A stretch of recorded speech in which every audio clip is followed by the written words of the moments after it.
Você, profissional da psicologia, o que tem feito para cuidar da sua saúde mental? Não adianta só cuidar da saúde mental do paciente e esquecer da nossa. Esse vídeo, a pedido de muitos seguidores, vai falar exatamente sobre esse tema, a saúde mental do profissional psicólogo. E aí, vamos lá?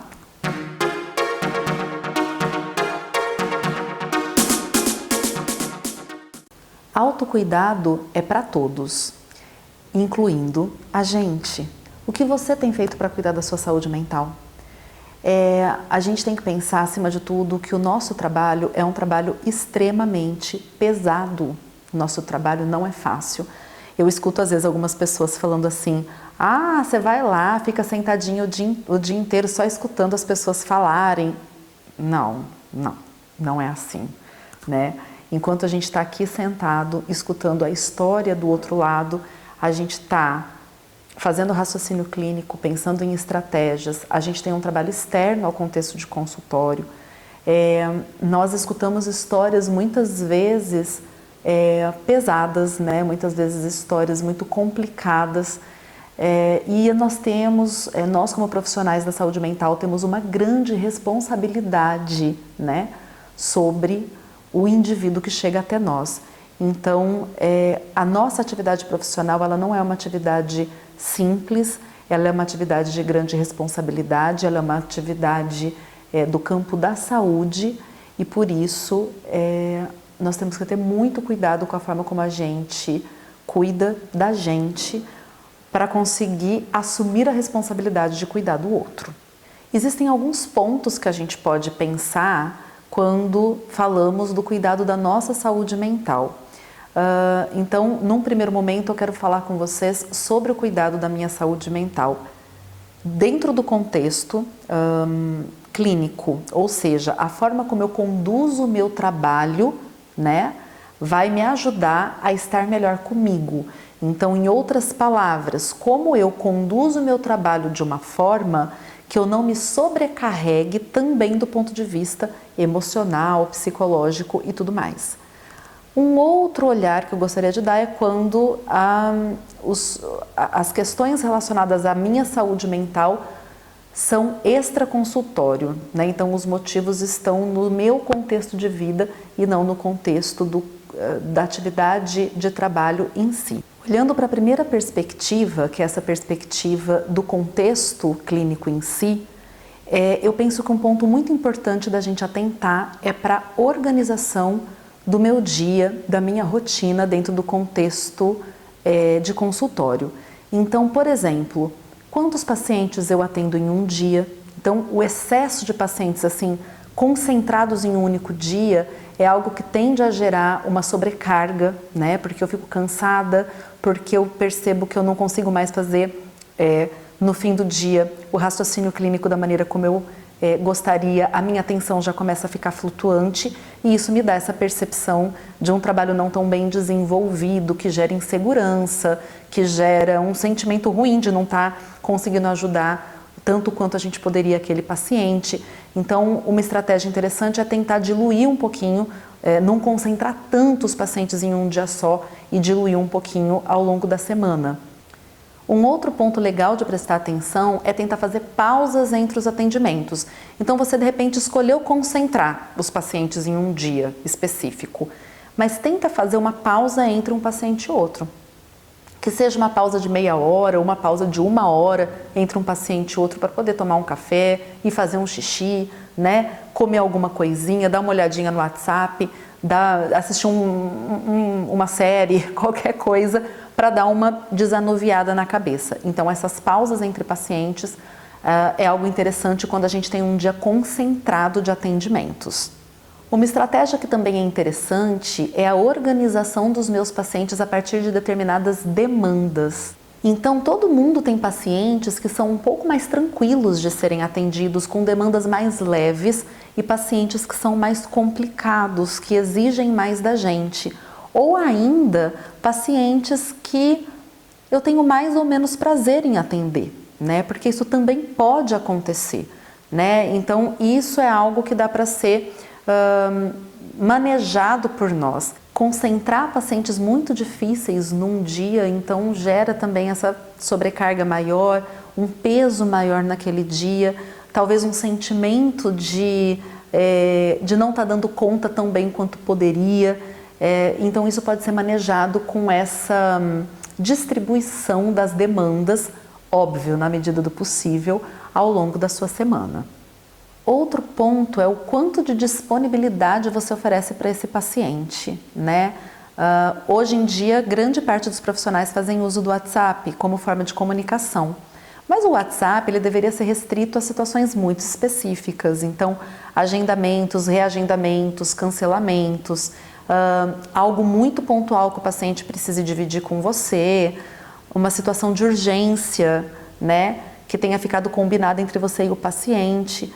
Mas quando a gente também oferece muita disponibilidade, o trabalho não acaba nunca. Então, os seus momentos de lazer, eles podem estar aí recheados de mensagens de pacientes e você, naquela necessidade de atender o tempo todo a isso, pode acabar se sobrecarregando e isso pode afetar a forma como você desempenha seu trabalho e, consequentemente, sua saúde mental.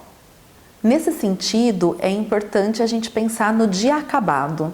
Então, hoje, por exemplo, eu estou aqui no consultório, eu vou começar a atender às 2 horas da tarde e eu vou acabar às 7. 7 horas eu vou recolher as minhas coisas, vou para minha casa, eu vou encontrar com meu filho e acabou? Porque é para acabar. É claro que às vezes tem um caso que mobiliza mais a gente naquele dia específico. Pontualmente essas coisas acontecem, mas isso não deveria ser rotina, né? Então eu saio do consultório e fico pensando o tempo todo nos meus casos, pensando se aquela pessoa vai ficar bem, pensando se eu fiz a coisa certa. Então esse dia que não acaba gera também muita sobrecarga. E o tempo todo eu estou repetindo essa palavra, né? Porque a sobrecarga física, no sentido do quanto eu despendo de energia para o meu trabalho, a sobrecarga psicológica, né, emocional, que é o tanto que eu fico pensando, me mobilizando para aquilo, isso é que vai afetar a minha saúde mental. Isso é que vai fazer com que eu me sinta mais ou menos adequado, mais ou menos feliz, mais ou menos satisfeito com aquilo que eu estou fazendo. Então a gente tem que realmente tentar evitar a sobrecarga. Dia de consultório acabou? Acabou. Vai para casa, vai curtir sua vida. Vai fazer um exercício físico, vai curtir tua família, vai cozinhar, vai assistir uma série, vai escutar música, enfim, vai cuidar de você. Essa preservação aí da saúde mental também pode ter a ver com o quanto eu aceito e recuso alguns casos. Principalmente quando a gente está no início da carreira, a gente acha um absurdo recusar um caso que chega até nós, porque a gente precisa daquilo para viver. Eu não estou no início da carreira e eu preciso disso para viver, eu vivo do consultório. Então, recusar casos nem sempre é fácil, mas é importante. Quais são os seus critérios para recusar? Eu já tenho pacientes demais e assim, eu preciso de um tempo para me dedicar para esses pacientes, né? Então eu já tenho uma agenda lotada e, né, lotada no sentido que eu quero dizer assim, daria para pegar mais casos, mas com que qualidade eu vou continuar atendendo os casos com os quais eu já estou? Eu consigo estudar? Eu consigo fazer a parte burocrática do meu trabalho? Eu consigo ter vida extra consultório? Então, isso é um motivo, por exemplo, para evitar pacientes novos que cheguem. Um outro motivo é casos que eu acho que eu não dou conta. Seja não dar conta no sentido emocional, seja não dar conta no sentido técnico, seja não dar conta porque é um tipo de demanda que eu acho que eu não gosto de atender. Não gosto, porque às vezes eu dou conta emocionalmente, eu dou conta tecnicamente, mas eu não gosto. O cuidado da nossa saúde mental também passa por outro ponto básico, e agora falando um pouquinho de um ponto que não está nem dentro do consultório e nem nessas demandas que eu falei outras, né, de circunstâncias da minha vida que podem afetar a minha saúde mental. Então, fora dessas duas grandes vertentes, existe um ponto que é uma linha mestra, né, da nossa saúde mental, como é da saúde mental de todas as pessoas, que é o próprio processo terapêutico. Então, a manutenção da minha saúde mental passa pela minha terapia pessoal, né? Então, é muito importante que a gente busque o nosso suporte profissional. O fato da gente ter que estar bem para cuidar do outro é uma premissa básica da nossa profissão. E é claro que eu posso estar bem sem terapia. Eu não estou dizendo que a terapia é obrigatória. Ela não é obrigatória. Para a maciça maioria das abordagens teóricas, ela não é obrigatória. Se eu não me engano, na psicanálise ela é obrigatória. Não sei também se para todas as vertentes da psicanálise. Então, eu não estou dizendo que é obrigatório fazer psicoterapia, mas eu estou dizendo que a psicoterapia é um elemento muito importante para a manutenção da nossa saúde mental.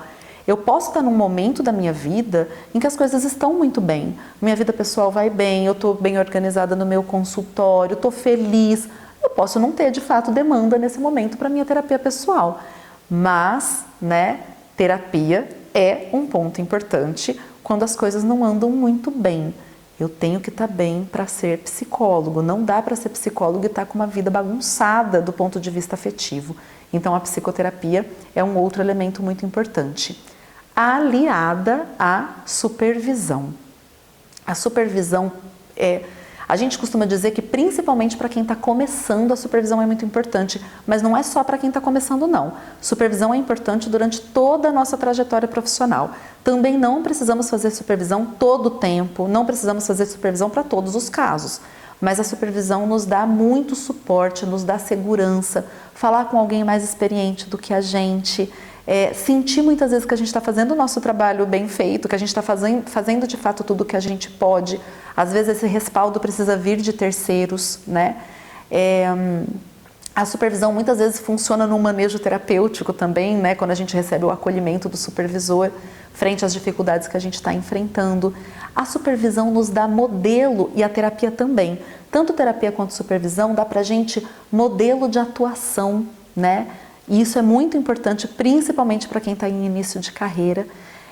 E é fato que sentir-se seguro, sentir que está fazendo um bom trabalho é fundamental para a saúde mental do psicólogo, Porque a gente sentir que a gente está escorregando demais gera insegurança, E a insegurança acaba gerando um trabalho não tão bem executado e aí isso vai realmente afetando a gente do ponto de vista emocional. Aí, adoeci. Isso veio como uma dúvida bastante constante lá no nosso Instagram. E quando o psicólogo adoece? Na verdade, as dúvidas vinham mais assim: e se o psicólogo adoecer? Mas e se o psicólogo tiver depressão? Uma coisa quase assim: não pode. Pode. Sabe por quê? Porque a gente é gente. Eu sou um ser humano. Eu me relaciono. Eu tenho família.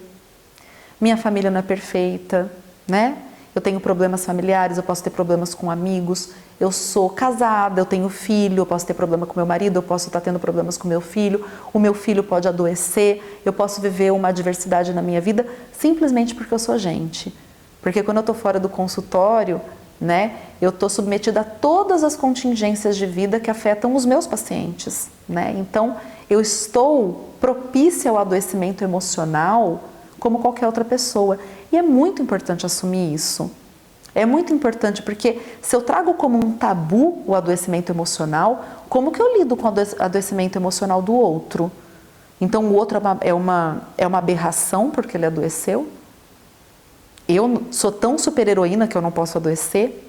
Adoecemos, Em várias esferas do campo emocional. O que é importante, A partir do momento que adoeceu, buscar ajuda, buscar tratamento, para você poder discernir o quanto esse processo de adoecimento te impede ou não de desempenhar sua atividade profissional. Por um tempo, mesmo adoecida, por exemplo, eu posso estar deprimida, mas eu posso estar com medicada, em tratamento e com uma depressão mais leve, moderada, que ainda me permite desempenhar minhas funções. Ou eu posso adoecer em um nível que eu não consigo, estar aqui para o outro. É nessa hora, Então a terapia é importante para esse discernimento, até onde eu dou conta de desempenhar as minhas atividades, até onde eu não dou conta e vou ter que parar. E aí essa parada, é a hora da gente fazer o nosso afastamento. Então o afastamento profissional é uma possibilidade para a gente, como é para qualquer outra pessoa. Então, no momento que eu não estou conseguindo desempenhar as minhas atividades, no momento que eu não consigo trabalhar, que eu não consigo atender o outro com qualidade, Lembrando que a gente faz o quê? Saúde mental. Então eu preciso, como eu comecei o vídeo falando da nossa responsabilidade. Não tô tendo condição, vai ter que afastar, tá? E aí eu fiz o vídeo, né, sobre a questão da abertura do consultório, a questão dos impostos que a gente paga, daí a importância da gente pagar o INSS, porque se eu preciso me afastar, como autônoma eu vou ganhar o quê? Pelo menos eu ganho alguma coisa, né, quando eu pago o INSS pelo meu afastamento. Agora, uma dúvida muito recorrente que veio também mas Giovana, o que eu falo para o meu paciente? E aí, de fato, é um ponto muito delicado, né? Porque como eu trato da saúde mental, colocar que eu estou adoecida emocionalmente, mentalmente, psiquiatricamente, ou o termo que vocês quiserem usar, realmente pode ser algo delicado, mas eu não tenho uma regra para isso, eu não tenho uma resposta para isso. Eu acho que isso depende de muita coisa, depende de como eu lido com o meu processo de adoecimento, depende da relação que eu tenho com o paciente, e aí eu não estou falando de um paciente, eu estou falando de vários. Então talvez haja pacientes para os quais eu possa abrir isso e dizer, olha, eu adoeci, eu deprimi, eu vou me tratar e quando eu estiver boa eu volto para você. Mas talvez haja perfis de pacientes em que isso não vai ser possível de ser dito, né? E aí o que eu poderia dizer é que eu adoeci, vou precisar me afastar e volto assim que estiver bem. Não precisa dizer que é do ponto de vista emocional. Então não existe uma regra para isso. Eu acho que é preciso muito bom senso para saber o quanto eu abro e para quem eu abro a questão do meu adoecimento emocional. Enfim, pessoal, quando a gente fala em saúde mental, é muito importante a gente falar em prevenção, né? Então, o que você pode fazer por você hoje? Tire um tempo para você, se cuide, invista um pouco em lazer, organize a sua agenda, o mundo não acaba amanhã. Procure ajuda se você não estiver bem, faça terapia, busque supervisão, busque amigos, sabe?